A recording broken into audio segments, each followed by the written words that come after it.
Hi everyone. इस video में हम डिस्कस करने वाले हैं कि लाइव वायर क्या होता है लारावेल में एक्चुअली। ठीक है, लाइव वायर हम यूज़ कर सकते हैं लारावेल में बहुत एक अच्छी एप्लीकेशन बनाने के लिए। तो एक लाइव वायर की एक सीरीज चल रही है। अगर अभी तक आपने चैनल को सब्सक्राइब नहीं किया तो चैनल को आप सब्सक्राइब कर सकते हो। तो सबसे पहले हम जानते हैं कि लाइव वायर होता क्या है एक्चुअली। उसके बाद हम जानेंगे कि क्यों हम लाइव वायर को यूज़ करें। उसके बाद फिर हम जानेंगे कि लाइव वायर को हम कैसे अपनी एप्लीकेशन में, लारावेल के एप्लीकेशन में हम यूज़ कर सकते हैं। तो सबसे पहले हम जानते हैं कि लाइव वायर एक्चुअली होता क्या है। तो देखिए, लाइव वायर जो होता है ना, वो एक जो डायनामिक एप्लीकेशन होता है उसको सिंप्लीफाई करने के लिए यूज़ हम करते हैं। तो एक एक्चुअली फुल स्टैक फ्रेमवर्क होता है लाइव वायर। इसमें हम जेएस का काम कर सकते हैं और भी काफ़ी सारे हम काम कर सकते हैं। मतलब रियल टाइम, जैसे जेएस को हम किस लिए यूज़ करते हैं, एजेक्स और जेएस को किस लिए यूज़ कर सकते हैं, सो दैट हमारी रिक्वेस्ट और response easily receive and post हो सके। तो वही काम हम लाइव वायर के थ्रू करेंगे। इसमें क्या रहेगा, हमारा इंटरेक्शन अच्छा रहेगा, हमारा पेज रिफ़्रेश वगैरह नहीं होगा। जैसे हमें कोई डायनामिक काम करना है कि रिक्वेस्ट सेंड करनी है और सेंड इस तरीके से करनी है कि पेज थोड़ा डिस्टर्ब ना हो, पेज रिफ़्रेश ना हो, डेटा भी हमारा सबमिट हो जाए और यूज़र को एक मैसेज भी आ जाए और पेज भी हमारा या कंट्रोल वगैरह वहीं रहे। जैसे नॉर्मली क्या होता है ना, लारावेल में जैसे हम सबमिट करते हैं या कोई भी रिक्वेस्ट और रेस्पॉन्स वाला हम काम करते हैं तो पेज रिफ़्रेश होता है, एक्चुअली पेज रिलोड होता है। तो वो सारी चीज़ अवॉइड करने के लिए हम जैसे जेएस यूज़ करते हैं, तो जेएस ना यूज़ करके हम लाइव वायर फ्रेमवर्क इसमें यूज़ कर लेंगे। जैसे आप कोई फॉर्म सबमिट कर रहे हो तो डेटा जब सबमिट होता है तो नॉर्मली लाइव लारावेल में पेज रिफ़्रेश होता है, लेकिन लाइव वायर का हम यूज़ करेंगे तो पेज रिफ़्रेश नहीं होगा, डेटा सबमिट हो जाएगा, मैसेज आ जाएगा आराम से सारा चीज़। तो मतलब कहने का ये है, जो काम हम जेएस का यूज़ करके हम करते थे, जो काम हम एजेक्स का यूज़ करके करते थे, हम वो काम हम लाइव वायर का यूज़ करके कर सकते हैं। टेबल्स का हम यूज़ कर सकते हैं, जैसे डेटा डिस्प्ले करने के लिए, पेजिनेशन कराने के लिए, फ़िल्टरिंग और शॉर्टिंग वगैरह कराने के लिए। तो वो लाइव वायर में काफ़ी इजी हो जाता है और बहुत ही कम कोड के साथ में हो जाता है। रियल टाइम आपको कुछ चीज़ अपडेट करनी है, जैसे चार्ट रियल टाइम अपडेट करने हैं आपको, तो रियल टाइम अपडेट वो हो जाएंगे। जिसमें एक बहुत बड़ा कोड लिखना पड़ता है, वो कोड हमें नहीं लिखना पड़ेगा जेएस या जावास्क्रिप्ट वगैरह में।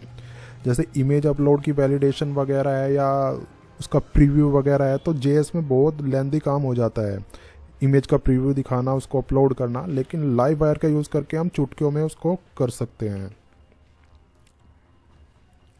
अब बात करते हैं कि हम लाइव वायर को क्यों यूज़ करें। देखो, कम से कम अगर जावा स्क्रिप्ट का आपको यूज़ करके एक इंटरेक्टिव वेब एप्लीकेशन लारावेल में बनानी है तो आपको लाइव वायर का यूज़ करना ही चाहिए। ये मिनिमम जेएस का यूज़ करके हम कर सकते हैं। मोस्टली जेएस का यूज़ आपको नहीं करना पड़ेगा, लेकिन कुछ अगर डिफरेंट ही लॉजिक आपका हो एप्लीकेशन का तो आप जेएस यूज़ कर सकते हो। अदरवाइज़ बहुत कम जेएस हमें यूज़ करना पड़ता है इसमें। मॉडर्न वेब एप्लीकेशन आप बना सकते हैं, जैसे रिएक्ट का हम यूज़ करते हैं, व्यू जेएस का हम यूज़ कर सकते हैं। उसी टाइप से हम लाइव वायर का यूज़ करेंगे लारावेल में। लेकिन जेएस, जो ये व्यू जेएस होता है, जो रिएक्ट जेएस होता है, ये फ्रंट एंड के लिए होता है, तो आपको फ्रंट एंड अलग से करना पड़ेगा, बैक एंड अलग से करना पड़ेगा। लेकिन लारावेल और लाइव वायर का यूज़ करके एक ही एप्लीकेशन में आप दोनों का काम कर सकते हो। चीज़ों को अच्छा हम बनाने के लिए कर सकते हैं, जैसे रियल टाइम वैलिडेशन के लिए। लेट सपोज आप कोई फॉर्म के फील्ड ब्लैंक छोड़ रहे हो या ईमेल आईडी आप टाइप कर रहे हो, गलत टाइप कर रहे हो, ईमेल का फॉर्मेट नहीं है वो, तो वो उसी टाइम पे एरर मैसेज दिखा देगा। तो रियल टाइम वैलिडेशन हम इस तरीके से अप्लाई कर सकते हैं।